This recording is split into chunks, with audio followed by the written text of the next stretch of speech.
De nouvelles informations ont été révélées sur le grave accident de la route survenu ce vendredi 10 février impliquant l'humoriste Pierre Palmade et 3 autres personnes, tous gravement blessés.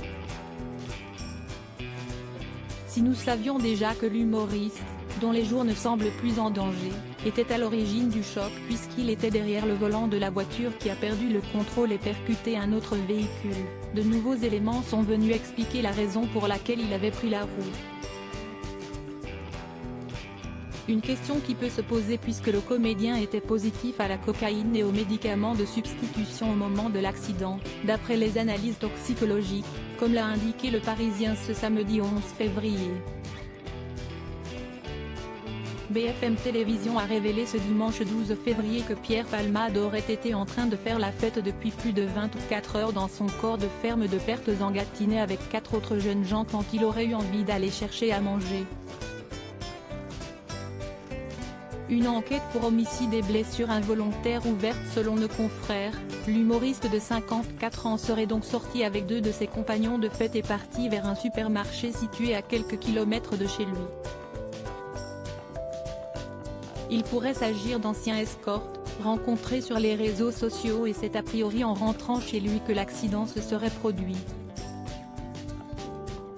Dans cette collision avec une forte cinétique selon la préfecture de Seine-et-Marne, 3 autres personnes ont donc été grièvement blessées, dont une jeune femme enceinte de 6 mois et demi, qui a perdu son bébé, un enfant de 6 ans et son père âgé d'une quarantaine d'années.